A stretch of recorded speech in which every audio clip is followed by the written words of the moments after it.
Edo Japan, an era where the sword was the way of all warriors, and the end to many of them, where the only rules that existed were ones enforced by the strong brought to do so, shogunates and wealthy landowners usually being the people that they are. What was it like for the people there? In Samurai Champloo, you take a step back in time to this era and follow the tale of three strangers mysteriously brought together to journey to find an unknown man, the samurai who smells the sunflowers. This is Shiki no Uta, the story of Samurai Champloo.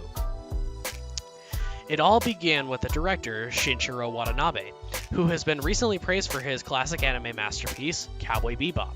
His first work, in combining two different atmospheres, the deep space and smooth jazz. This cultural crossover was a mega hit, and some would even say inspired a whole wave of space anime. But he had other plans as well. His next cultural crossover did not stop there, by combining the sword and Sakura Edo Japan with rap and R&B. Just listen to the opening.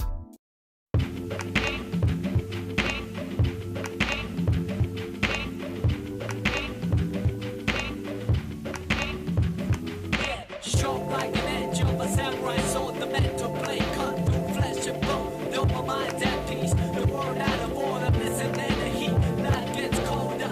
Oh yes, I have to find my path, no less walk on earth, water and fire. The elements compose an anthem, opens my motor so around is an amalgam. Steel packed tight in microchip. More lighthearted for sure than the bittersweet tragedy of Bebop. Samurai Champloo is an acquired taste, much like coffee, bitter to the unrefined and simply delectable for those with good taste. It's an episodic anime, the story slowly progressing in a series of marvelous misadventures, blending together to reach the conclusion on the last 3 episodes. Some episodes have different character focuses and development times, so you may like some more than others due to how they are structured. It feels as though watching a historical reenactment of the Edo period with a slightly dark humorous twist to it. Combine that with 3 completely different characters and this is what you get. But enough beating around the bush. Let's get into why this anime is worth a watch and the things to take from it. I'll start by introducing the cast. Mugen is a free-willed and strong-spirited wild man, wielding a sword and wearing casual summer clothes with messy hair and a cocky attitude. Jin is a more quiet and calm and methodical samurai, boasting glasses and traditional samurai garb and 2 swords. Both Mugen and Jin fight each other before the last main character, Fu, stops them. The first fight in the first episode paves the way for them for all the ones to come. Check it out. ひょっとして柳生の先生。取り込み中のようだ。失礼する。てめえがその凄腕ってのはよ。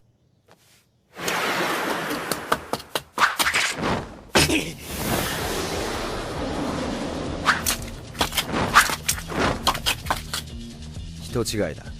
柳生の連中なら先ほど死んだ。死んだ？私が切った。上等だ。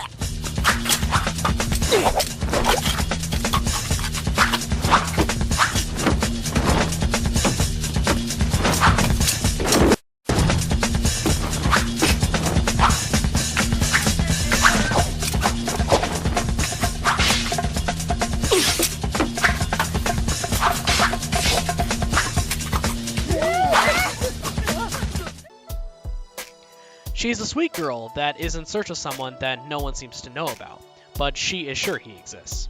The samurai owe their lives to Fu and accompany her on her journey to find this man, a mysterious samurai who smells of sunflowers. The art style and angles in this anime are profound, and in a good way.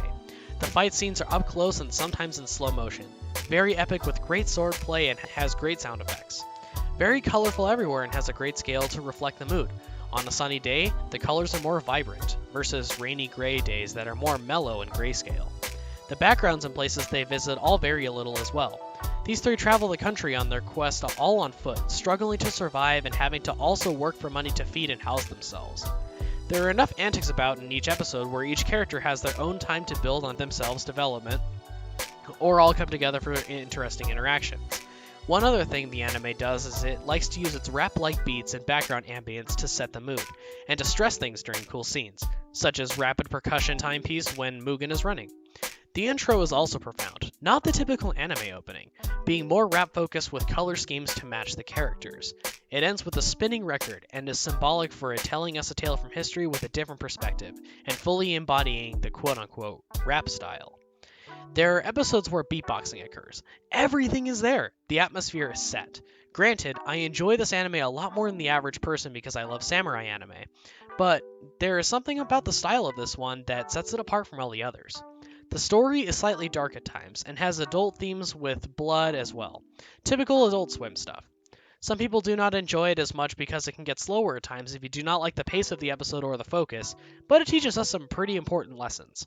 Also, spoiler warning for the end here. The real main character in the story is Fu, despite the show featuring all three about as equally as much. Fu is on a journey to find her father, who is the samurai who smells of sunflowers, because she has mixed feelings about him leaving her. She loves him, but also wants to kick his teeth in. She doesn't know much other than a recurring memory or dream she has had, where she spends time with her dad in a sunflower field. She has a charm that is a secret Christian symbol and helps lead her in the right direction when asking certain people. This is dangerous, however, because Edo Japan does not like change, hence why Europeans and other foreigners were banned, and why no one wants to accept Christianity other than a force of people who met underground during all the meetings. People are corrupt, and so is society. How can it not be when the law of the land is basically all by the sword? Women are treated as objects a lot, and the men get to do mostly as they please. Lots of random fights over disputes of territory and honor, as well as gambling and Yakuza can be found here as well. Anyone carrying a sword is fair game to kill in the honor of Bushido.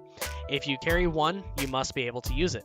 There are lots of dark themes that paint people as a whole as bad, and the three protagonists battle through many challenges. But Fu has neither a sword nor a dark heart. She genuinely cares about people, even ugly giants capable of murdering over 10 men at once. She also has a little pet flying rodent that helps and is around sometimes. Mugen only cares about food in his gut, fighting well-fought battles, and women in his bed. That's mostly his way of doing things, and his fighting style is more based on Brazilian kickboxing, while Jin is a calmer and more traditional samurai. His fighting style is elegant and swift, and he cares about being a gentleman and living as peaceful of a life as he can. People are out to get him for betraying his dojo even though his old master attacked him, and he defended himself. He has been banished and now he goes with the other two. He also is very sharp, often the one who earns the most cash and comes up with the most intricate of schemes. Mugen has his moments too. He is impressive on the surface, so many people offer him jobs and give him things based on his merit.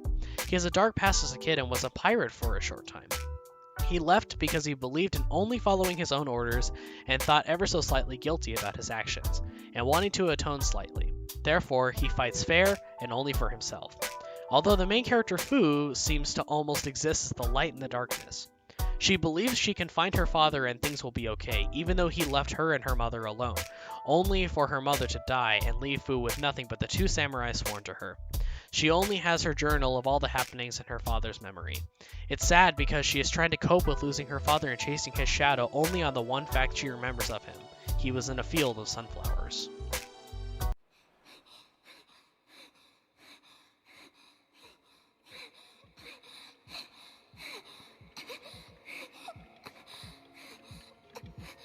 ひまわりの匂いのする侍だって?ひまわりに匂いなどない。だからそんな侍は存在しないってことじゃないのかい?」違う、そんなはずない。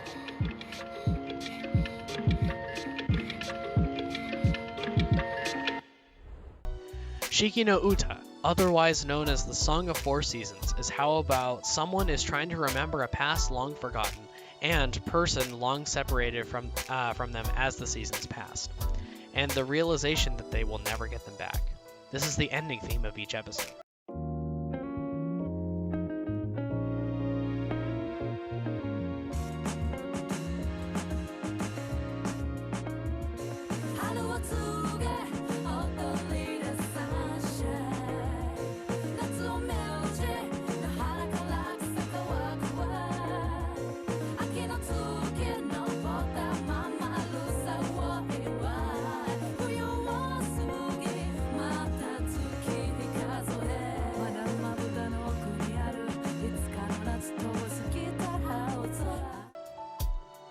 This anime shows how hopeless tracking down a person by memory all across the country is, the samurai who smells the sunflowers. Sunflowers don't have a smell, In fact, barely anyone knows what a sunflower is. In the end episodes, she confronts her father, who is then killed by a shogunate assassin. Mugen kills another duo in a long line of corpses, and Jean kills a master swordsman on the hunt for him. The ending is extremely symbolic as it embodies what the anime is about, the frailties of reality and what the journey means. For most, the ending is unsatisfying, and the characters are as they were in the beginning. But for others, the beauty is not the destination, it is the journey took to get there. This is a Zen concept of Japanese culture that dates more far back than Edo itself. It's a very sad ending, but made bittersweet when you think of how this all changed them, and the people that they met, and the things they will all remember when they grow old on their deathbed. Jean saved a woman from permanent prostitution, and Mugen helped a spy, and some like to theorize they went on to find them again and lived happy lives from then on. But again, the greatest mystery and focus is Fu. She never got what she came all this way for, reconciliation. She accepts it and moves on just as we all do. Most of us meet hundreds of people a day, and they are just as soon forgotten, just like most of the side characters. The reason people think that the ending isn't great is because it's too real. There is no happily ever after, just as in life there never will be either. We must all enjoy the time that we have and bask in the company of who is around us right now to make the best of our time here. We have no idea what lies ahead in the future. We can only hope the experiences we have right now will shape us into better people at the end. Fu is a clean slate with nothing holding her back from whatever dreams she may have and even less to accomplish them. They all split ways as the show comes to a conclusion and as all good things must come to an end. The feeling of emptiness when you finish a show can leaving you wanting more. But the show ties it up and ends in such a good way that it is a masterpiece and an important lesson as it is. What may that lesson be? Sunflowers may not have a smell, but instead, the memory of her father got in the way of how to describe them. While the smell may not be there, the images and the quote unquote smell was the thought of what he was like and her desire to see him again.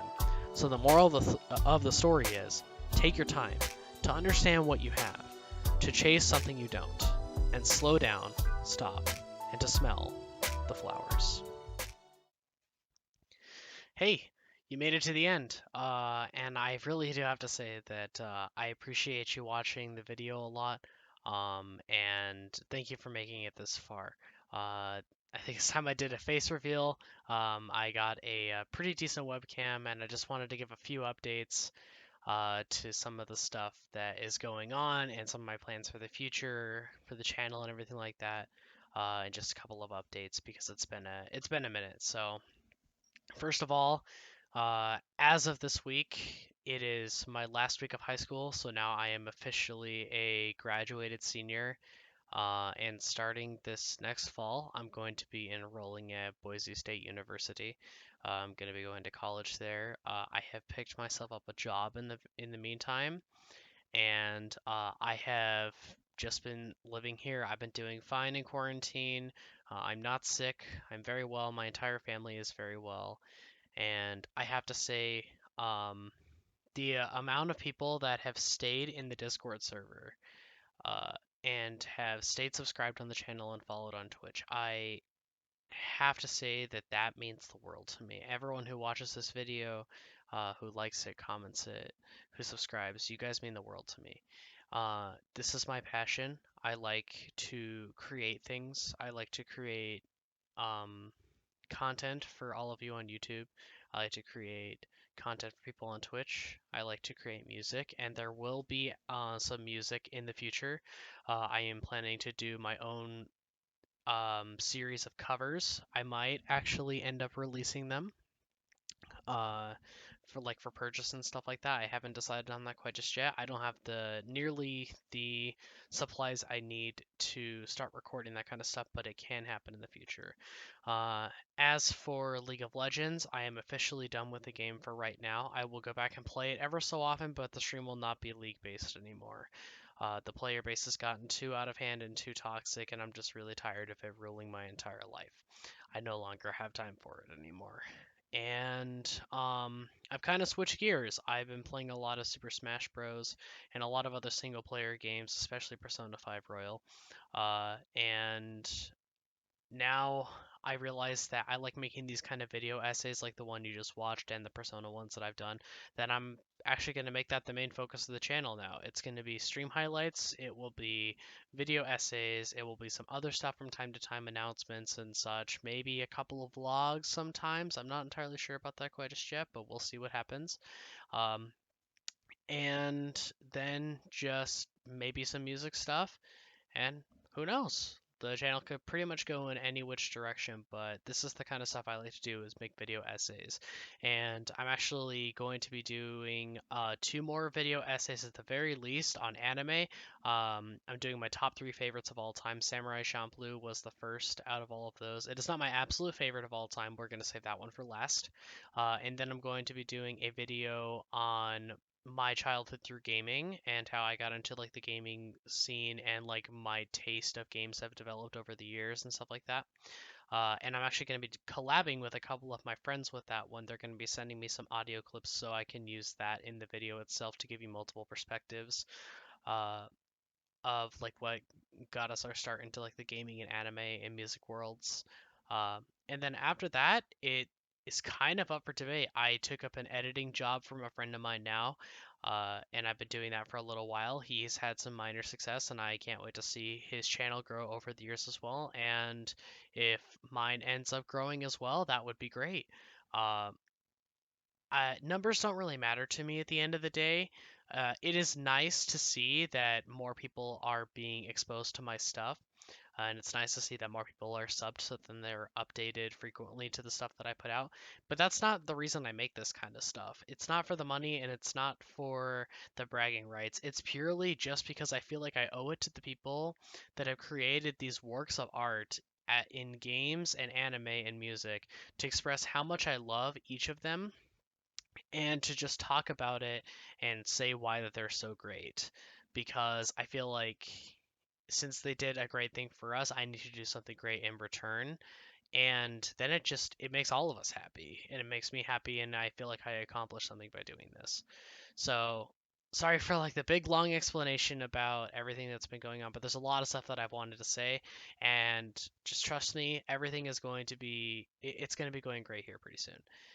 So, yeah, thank you all for watching the video, and stay tuned for some more if you enjoyed this kind of stuff. Anyways, this is Death Feather. Arrivederci. Take it easy, everyone.